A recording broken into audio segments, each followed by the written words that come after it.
يا ربنا سكرنا كما جوبي كلاماني رحمة ما كان كتيني نملك سيدني عديني دي dubartiitiin ijaarama. Fakkeenya Nuural Hudaa fudhachuu hin dandeenya. Irra guddaan harki parsantii dhibbarraa 50 ol 60 ol wanni ta'u dinagdee dubartiitiin ijaarame. Kunis diiniif tumsuu jedhama. Gara hedduun diiniif tumsuu danda'anii gara hedduun diin kana ol qabuu danda'anii homa hundaanuu jechuudha. Ka beekumsa qabu beekumsa isaatiin waa barsiisee ka beekumsa hin qabne ka dinagdee qabu dinagdee isaatiin ka barumsa hin qabnes dhufee miidiyaa isaanii irraa barachuudhaan gargaaruudhaan karaa hedduun diiniif tumsuu dandeetti dubartiin takka.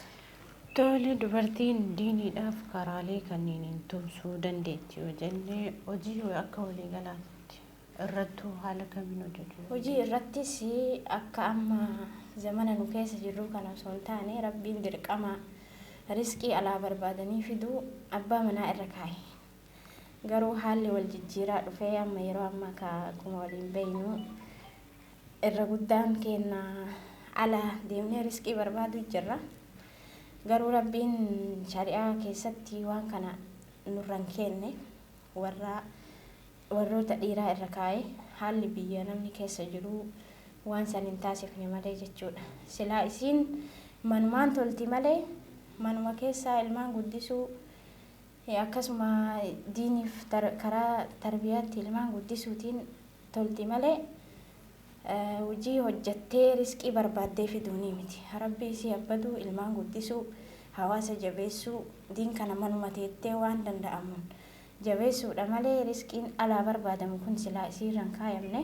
Garuu amma haalli jireenyaa biyya namaa kun wal jijjiiraa dhufee amma namni riskii barbaadus isii tahee ammas alhamdulillah akka gaarii dalagattee dubartiin aqlii qabdu takka dalagattee miidiyaa gargaaruun akka diin kun babal'atu godhaa jirti yeroo ammaa kana. Ofii hu'aa uumtuu ka hawaasni ijaare haa ta'uu dhayitee gargaaruudhaan yoo barumsa qabaatte barumsa irra kennuudhaan kanaan hojiin isii baay'ee bal'aadha jedhaan. Kanaafuu dubartiin bakka kamittuu eessatti yoomillee ta'e qabsa kanneen wanti isii daangessu homa kamirrattu hin jiru. Homa amma gaafii hagati na gaafatte kana keessatti wanni isiin daangessee dubartiin kanan gootu jedhamee isii daangessu takka illee hin jiru. Waan kamuu godhuu ni dandeetti hin godha yoo jette jechuudha. Tole mana keessattuu waan akkamii hojjechuu danda'a? Mana keessatti akkuma waliin beeynu yoo eegallee fakkeenyaaf waa hedduu godhuu dandeetti. Hawaasa mana keessaa san jajjabeessuu dandeetti. Akkasuma ibaadaa irrattis cimuu dandeetti. Mana keessatti illee hojii adda addaa ni qabdi. Hojiin kun hojiin dubartii hedduudha wayii kana jedhamee lakkaa'amee hin dhumu. Mana keessas hojiin isii hedduudha. Fakkeenyaaf yoo fudhannee ilmaan guddisuu irratti ilmaan kana tarbiyaadhaan guddisuu irratti guddisuu ilmaanii yoo jennu ilmaan tarbiyaan guddachuu qabdi. Fakkeenyaaf yoo haati salaatte ilmoon kun ni salaata. Yoo haati hin salaanne fakkeenyaaf isiin televizyiina ilaalaa yookiin fiilmii turkii ilaalaa yookiin fiilmii hindii ilaalaa ilmoo isiitiin salaati yoo jette wanni kun hagam fudhatama qaba. Daa'imman yeroo baay'ee waan ati godhi jetteen irra waan ati godhaa jirtu gooti. Waan ati raawwataa jirtu raawwatti jechuudha.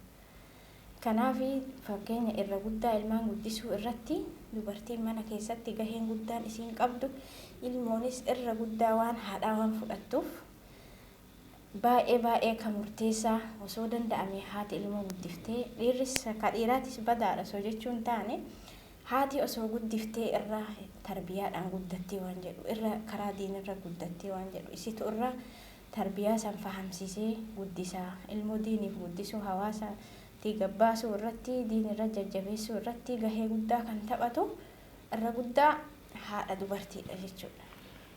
Maashaallah tabarakallah. Tole kana hunda keessatti kana qabdi gaheen dubartootaa kana yoo jenne hawaasummaa keessatti gaheen dubartootaa kana jennee adda baasuu dandeenya. Hawaasummaa keessattis hawaasa waliin jiraattu fakkeenyaaf dubartiin takka irra guddaa murteessaan homa kam keessattuu dubartiin awwala irratti obsa qabaachuu qabdi. Yoo obsa qabaatte hawaasa waliinis jiraatti. Hawaasa waliinis jaalala uumti.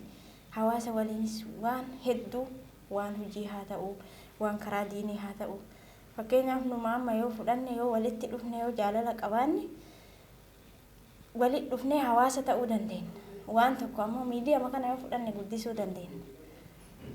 Miidiyaa markazaa kana yoo fudhanne miidiyaa nuur kana yoo fudhanne nu dubartoonni walitti yoo dhufne buusii tokko godhannee waan tokko ji'arraa buufne yoo jenne miidiyaa kana guddifnee akka dhalootaaf tarutti achi dabarsuu dandeenya jechuudha. Hawaasa ollaa waliin jireenya ollaa keessatti waliin jireenya abbaa manaa fi haadha manaa keessatti baay'ee dubartiin takka barbaachisummaa guddaa qabdi jechuudha. Fakkeenyaaf yoo abbaan manaa isii nama diin laaffisu ta'e isiin akka inni diin jabeessu gochuudhaan yoo abbaan manaa isii yeroo isii walitti dabalamanii salaanne ta'e akka inni salaatu gochuudhaan akka inni ilmoo boru dhuftuufis fakkeenya ta'e ilmoo kana tarbiyaa irratti akka guddatu godhuufis baay'ee barbaachisummaa guddaa qabdi jechuudha hawaasummaa keessattis dubartiin takka.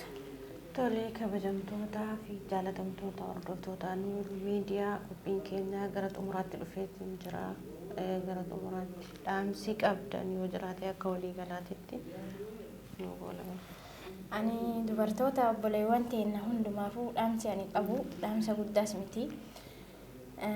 Dhaamsi ani dabarsuu fi barbaadu obboleeyyan tiyya warri quraana barachuutti hin jirre warri bakka keessan yeroo qaaliidha. Yeroo keessan qaalii kanaa bakka hin taanetti gubdanii irraa gaafatamtan boru rabbiin isin gaafachuun isaan oolu.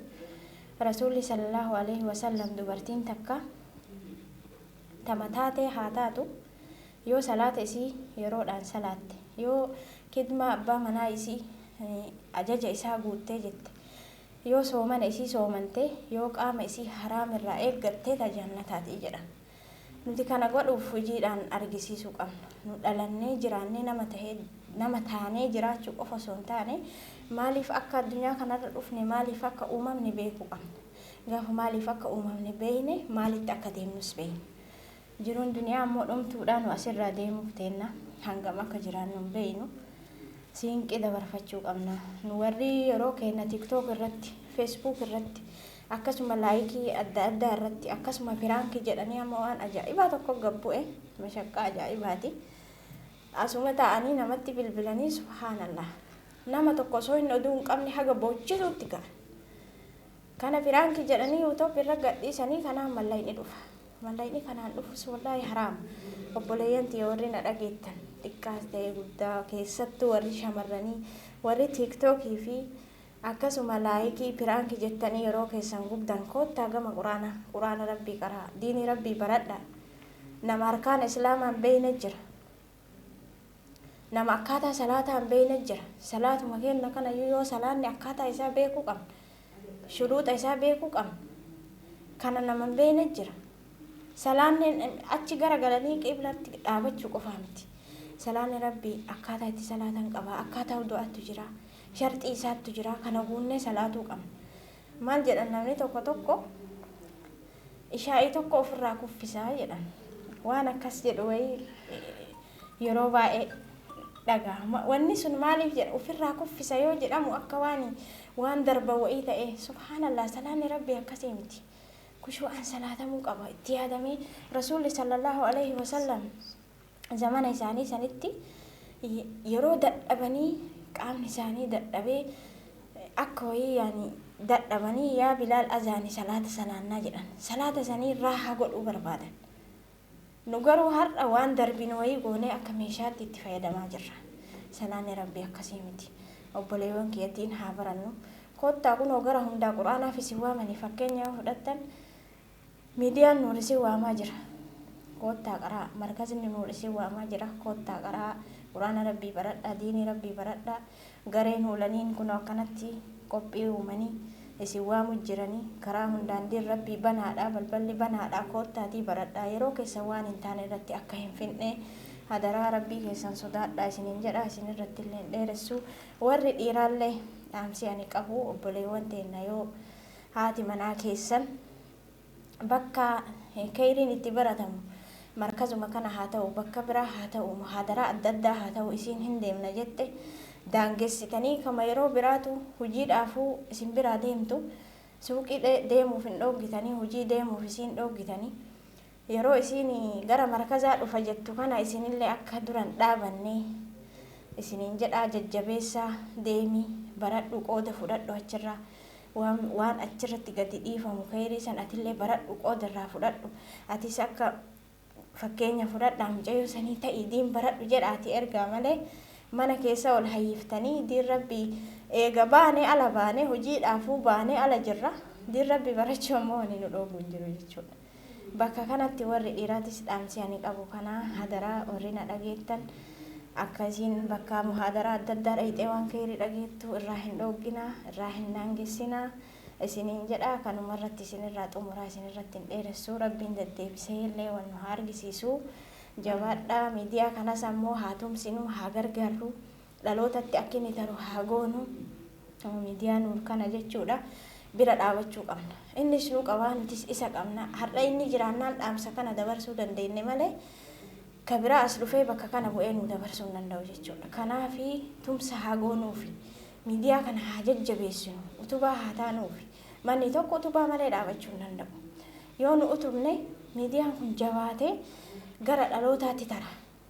Dhaloota bor'uufis barsiisa wallaalaa har'aatis barsiisee ifatti nu baasa jechuudha. Kanaaf miidiyaa kana haa tumsinuu haa gargaaru kana daran guddatee cimee akka inni waan kana olii mul'isee fakkeenya miidiyoota biraa akka inni tahutti bira dhaabachuu qabna isiniin jedha jajjabaadhaa isinirratti hin dheeressu. Assalaamu alaykum warahmatullaahi wabarakaatuhu wasumatti isinirraa gabaabsa. Tolee kabajamtootaa fi jaallatamtoota hordoftoota miidiyaa kun sagantaa Nuur qophii keessummaa warraa barannu keessummaa keenya har'aarras waan hedduu akka barattan abdii qaba dhaamsis isinii darbee jira mudannoo fi muuxannoon isinii darbee jira akka waan hedduu irraa barattan abdii qaba. Sagantaa biraan hanga deebinee walitti dachaanutti nagaara nuufaa ulfaadhaa wayyoomaa galatoomaa alaamana saanamaan gamaa gamana maatii horaa bulaa isiniin jenna. Wassalaamu alaikum warahmatullaahi wabarakaatuh.